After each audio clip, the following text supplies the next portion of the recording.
I think if I hear you call me Becky one more time, six-pack, I'm gonna pop your tops. All six of them. Who are you?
When you come to the beauty shop, Cappuccino. I don't eat or drink nothing I can't spell. You must be like the spelling bee champ. get ready to let your hair down. Uh-oh, white girl gone crazy. Beauty Shop, rated PG-13, starts Wednesday, March 30th. So Matt, once again, welcome back to another review. And this is another review for Jamil B. Thank you so much for that. For those interested in requesting pretty much any type of videos, feel free to send your requests either directly to my PayPal or join my Patreon. Both links are down below in the info box. Now, the request for today is Beauty Shop, which is a spin-off of, in particular, Barbershop 2. I guess I was not the only one who thought Queen Latifah was really good in Barbershop 2. Other people did, so they went, give that lady a movie of her own. And Beauty Shop follows that character where I guess she has moved from Chicago to, I already forgot where this movie took place in, but after she's moved, she is in this place where she works along these sort of higher brow assholes, to put it blunt. In particular, which I was surprised he was in this, Kevin Bacon as Jorge, this self-centered, domineering Euro trash. Literally, he kind of talks like, remember Die Hard? The guy who worked with Hans Gruber?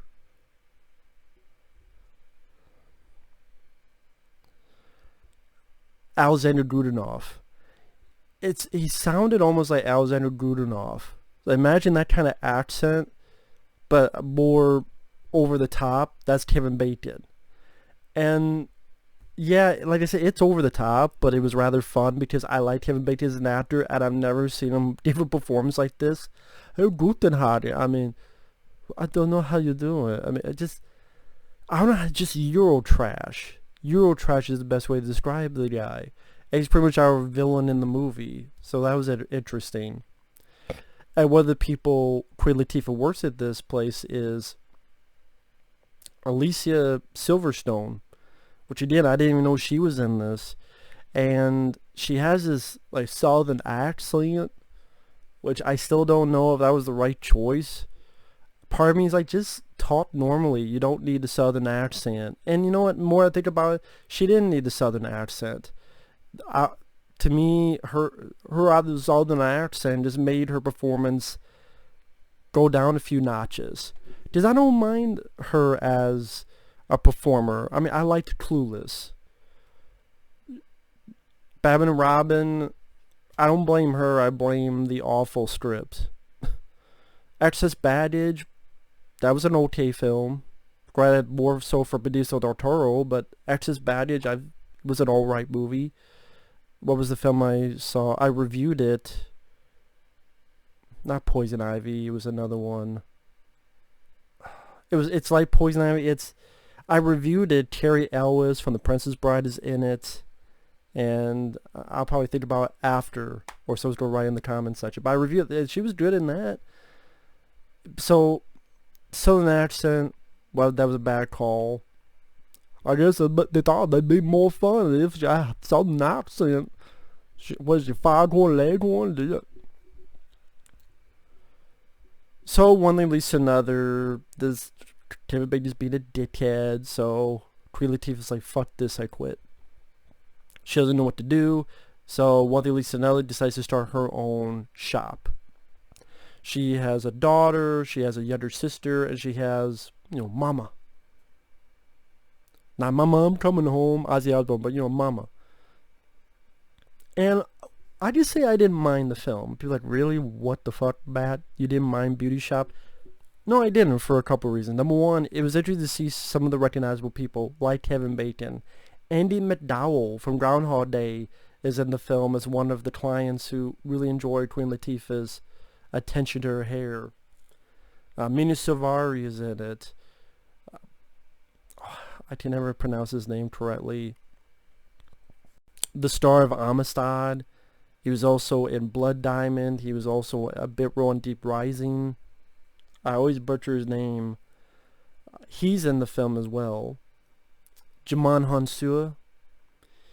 He's a guy who lives above the shop. He's also the electrician, and he plays the piano, and he becomes a love interest for Queen Latifah's character. So, interesting to see him in there. And Queen Latifah, I did quite enjoy her performance. I thought it was a bit more fun in Barbershop 2, maybe because she played off of people like Cedric the Entertainer. I almost wish there was someone... I think that's the thing with Barbershop 2 is that Queen Latifah had a bit better cast to play off of, like Ice Cube and Cedric. Here, the cast she plays off with is not nearly as good. I think that's one of the flaws of the film. They could have done Beauty Shop, but just not have her move. Bring Ice Cube and Cedric and have him be the supporting role. Like, hey, I got to be a supporting role for your film, now be a supporting role for my film. And be like her point of view. Her point of view of the shop over there. And from time to time, maybe Cedric or Ice Cube or other people come in. And I think that would have been more interesting, and because you would have those actors for Latifah to play off of. And yeah, I think that chemistry works better, because the crew that she gets for her Beauty Shop I thought were rather lame. I do think Sally, although I don't mind the film, I think that's one of the flaws of the movie is the people who are with her, I'm struggling to even remember them. One is a girl who doesn't like Alicia because she's white. So to be like, fuck the bitch. You don't belong here. One is an ex-con, just like in the first two Barbershops, Michael Ealy's character was an ex-con. And the only thing with the guys, they think he's gay because he does things like he drinks and the pinkies up. But then ultimately, no, he falls for the white girl, Silverstone, her character.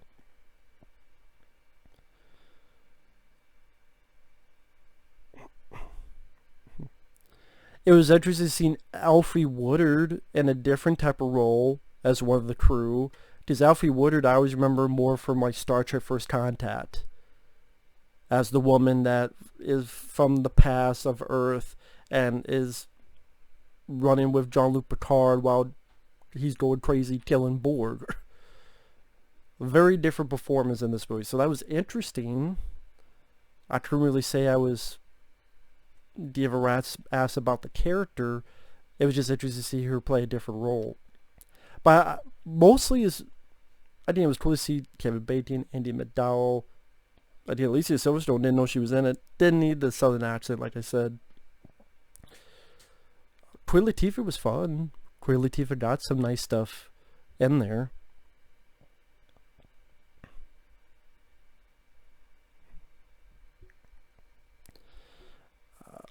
And even Kevin Bacon had a few fun lines. I'd give the shots here, unless you're diabetic. Oh, just the way he said it, I didn't see that line coming. Or trying to think. Oh, when she hires Alicia Silverstone because, hey, she worked with me before, I could trust her, as some of the women don't like a white girl there, and so Latifah goes, anybody else leaving? Because this white bitch is staying. I thought Latifah was rather funny. There's one kid, kind of like in some of the Barbershop films, you had a guy come in trying to sell all this stuff that may or may not be stolen. Here, instead, it's a kid. You want to buy these $5? Hey, buy this $5 charger for those healthy milk sacks you got. And Latifah's like, what? And throws the kid out. Like, that made me laugh. I'll be honest with that. Andie MacDowell, who keeps coming back as a customer, and she starts liking like this woman that sells Munty bread there, and these women saying she needs to get more of a fat ass, so she starts eating a bit more to get a more beef ass. I know it doesn't sound like a winner, but I can only assume if you're into the Barbershop films at all, this is at least worth a look. And the actual rest of the plot is Kevin Bacon's paying a guy to come in, be a health inspector, and try to get her shut down since Latifah is doing well and taking some of his business. She gets proof. At one time she was going to get this meeting for CoverGirl because she has this conditioner she made. That gets screwed up. And her shop gets vandalized, but the people come and help it. And one of the things that helps out is this girl was desperate in need. They helped her, and you realize throughout the film there's been this woman talking on the radio, and in fact it was her all along, this woman that they helped. She's been talking all along the radio, talking about all sorts of things that the women are listening to when they're not listening to the tunes, so to speak. So, like, looking at the film, I think Queen Latifah actually does a rather good job. I do think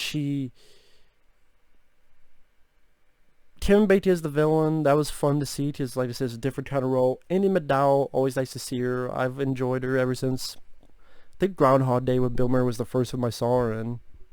So it was nice to see her in this.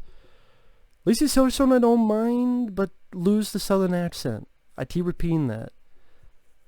You could keep them. Djimon Hounsou, the romance between him and Queen Latifah, it's not really that exciting. It's rather predictable. You can see it coming, and it does. So, I mean, it's predictable on that front, but I don't mind either actor or actress. But the Queen Latifah needed better people to bounce her energy off of.